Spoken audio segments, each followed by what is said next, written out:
We certainly stumbled through that puzzle, but hopefully the next one won't be quite as rough. Okay, now earlier we went left down this path over here, and we briefly explored the right side when we went to that elevator, but there's more to see here. Like this place. Check this out. It's gorgeous. I mean, it's kind of spooky, but at the same time, it's just so beautiful that you feel kind of calmed by it. It's mysterious, yet comforting at the same time. I guess that's kind of the case with a lot of Myst stages, isn't it? And here we've got a choice. We can go into this cave, grotto thingy, or we can go up this ladder. Alright, well, I'm going to go up the ladder first. Oh. We can see a piece of the track leading into the pagoda up close. And once again, it goes through a door with that exact same symbol on it. But weirdly enough, it seems like the track actually continues here. And it goes right onto this piece of track through which we climbed when going up the ladder. And it looks like that could very well lead to the balance beam bridge. I mean, we just came from that side, and it looks like this would be where it comes out after the sphere goes through. So, it must go back inside the pagoda, but what happens there? I suppose we'll have to consider that later, because for now we got another one of these puzzle panels. And once again, it doesn't work while we're down here, so let's see if raising it up makes a difference again. Alright, this is a much better view. Yeah, check this place out. We can see the balance beam bridge over there, and it looks like we were right. The track does curve around and go through here. We can also see the starting area, the top of the pagoda, and some weird structure over there that looks pretty awesome. Oh, and pages. Focus, Saavedro. You must not let the fog come and swallow you. There are long spells, I think. Days, maybe months at a time, when I can't remember what I've done. The fog rolls so thick around me. Even if I hold my hand in front of my eyes, I barely see it. I strain and strain and strain, but nothing sticks. I think his sons came to visit us twice. On Narayan. The first time, Atreus asked me to meet them. He told me they would come through the book. He says, they will not understand how your words fit together, but they will use them to open the shield. Narayan, he says, is where their lessons come together. Narayan is the sum of what they must learn. I remember, Tamara was carving a spirit mask into the tree the day the boys arrive. She tugs my sleeve to get attention, points at a glide ship in the sky. I am shocked by how young the boys appear. They look so much like their father, yet they are different somehow too. They're more impatient, and they are angry not to be treated like men. I take them to our home. I tell them I will teach them how to care for it. I say together we will encourage the lattice tree to grow tall. They ask me why they have to work so hard. They tell me, no, Saavedro, that was later. That was after Atreus took them away. You know this, because when you see them saying these things, they are older. Their faces have become angled and hard. They have grown up into men, and something dark is in their eyes. They tell you they've come back to fix Narayan.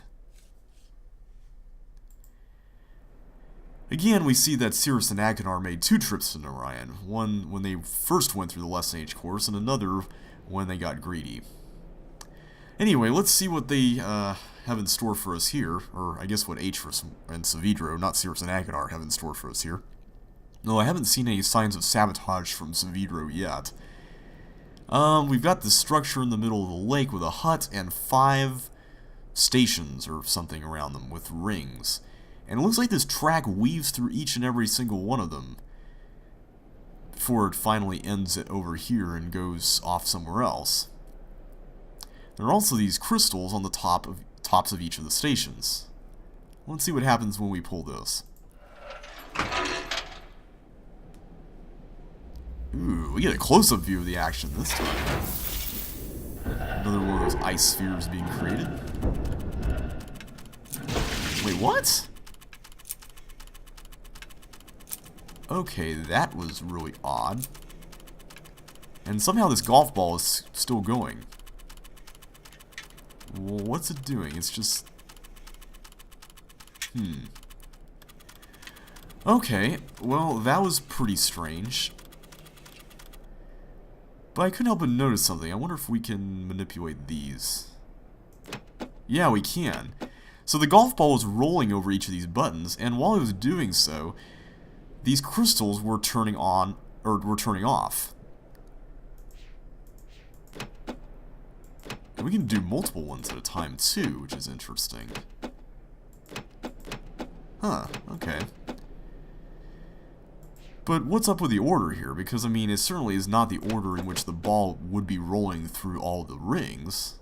So, what determines this particular order? Well, let's go down and investigate. There's something going on here that we're not seeing. Somehow that ball is breaking, but we don't know exactly what's causing that.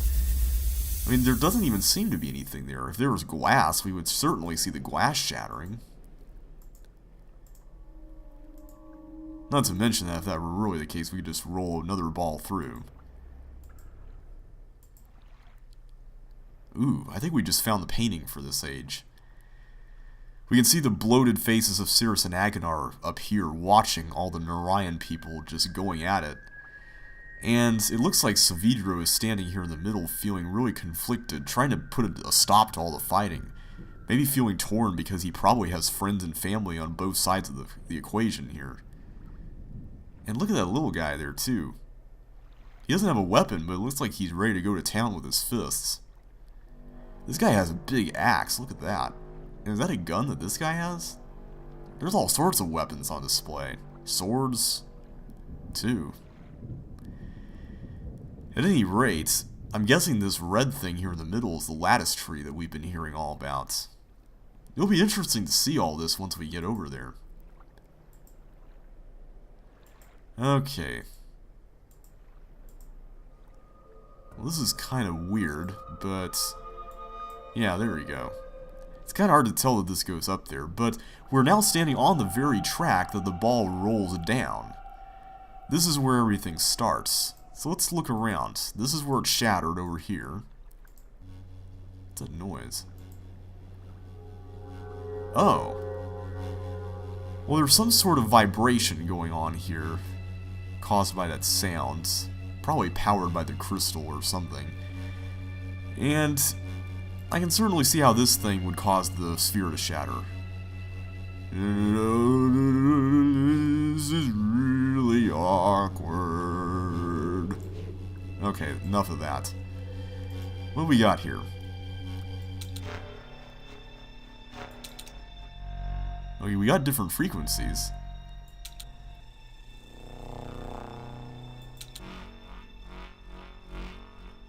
Okay, they all seem to be at various intervals. Like, these seems to be like 16th notes, if we're to talk about this in musical terms.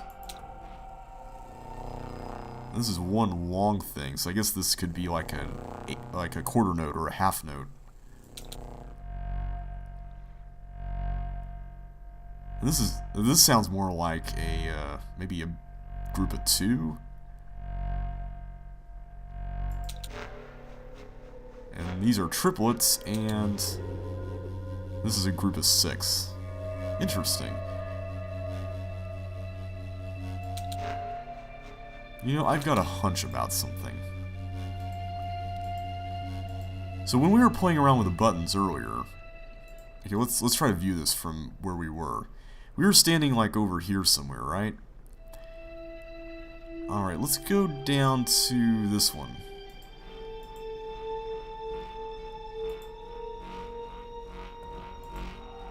Because this was the crystal that turned off when I pushed the very first button, or when the golf ball actually pushed the very first button along the track that it was rolling through. Yeah, this is set to the very first position along the track. In fact, all these symbols here match the very symbols that were on the track that the golf ball rode next to the buttons that it pressed. Okay, well, all we need to do now is just set the one that's over there to that one, right? In fact, tell you what, let's just set all of them to that position and see if our hunch is correct, that that's what happens. Every time the golf ball depresses or presses down one of those buttons, anything that's set to that position over here turns off. Because if the crystal is ultimately powering these vibration rings, then turning them off seems to be the only logical way to make everything okay for the ball to roll through.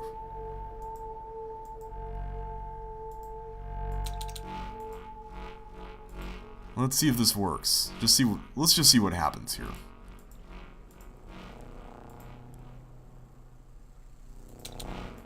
We can also see that each of the initial positions of these things are different, which could also explain why all the buttons were in different positions as well. Or rather, why the buttons were corresponding to seemingly random posts here. Okay, that one's already set to that one. That was the one we were looking at a little while ago. So that just leaves this one over here.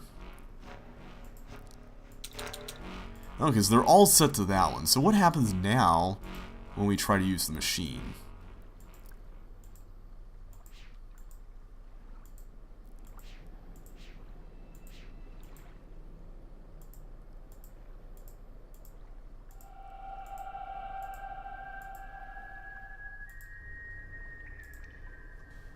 I really do like how the music changes to Savidro's theme whenever you see one of those paintings.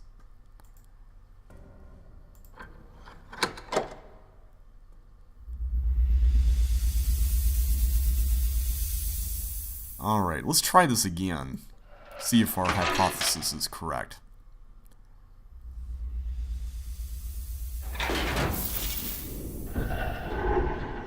Now this goes well, it should turn all of them off. Yep. And as a result, it shattered on the next one.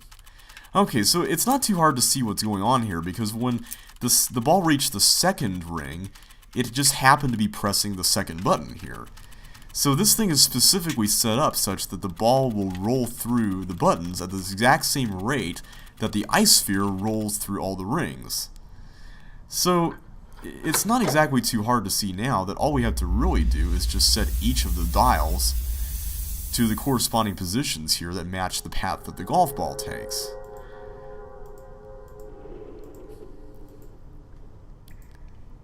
And thankfully, there's still no sign of sabotage here, so, well, not that I can really see how this could be sabotage. Maybe Savidro just turned all the rings to different random positions just for fun or something, but at any rate, let's roll through this again. Not literally, but just pretend to be an ice sphere. So, we kind of basically took the exact path that it would take earlier. We got this one correct. So when it comes in through here, we can see that we went through here, and we would need to go this way, just based on what we're seeing here with the groove here. Okay, so this next one will need to be set to the 12 o'clock position. That's the really, really long one. And then number 3 will need to be set to about 2 o'clock or so. It's kind of like between 1 and 2 o'clock. There we go. We're just basically going clockwise around the entire thing. And once again, we veer off to the right based on this.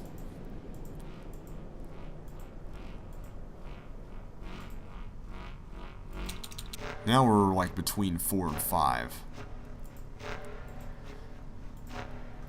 And finally, we've got the 6 o'clock position. There we go. Okay, so we should be properly equipped to try this out for real now. Hopefully this is indeed the correct solution. Because if not, I don't know what to do now. I mean, we've been back and forth quite a bit.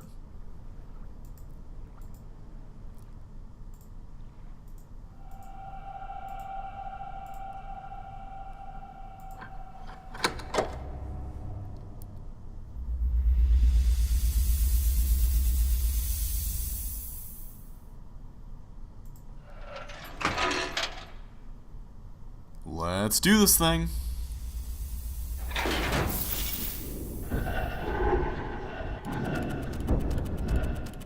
There we go. Good. Very nice. Excellent. And fantastic. Alright.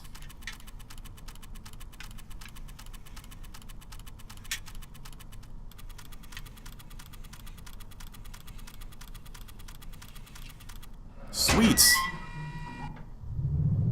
Alright, we see the first bridge portion raised there, and then lower again. And we got another hexagon code here too.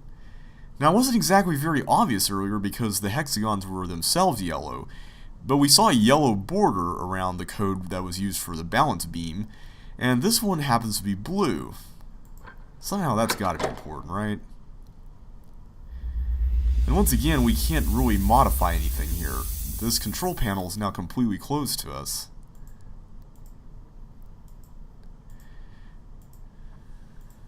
Well, I suppose now it's time to go check out that really awesome looking weird structure over on the next side of the compounds. That one.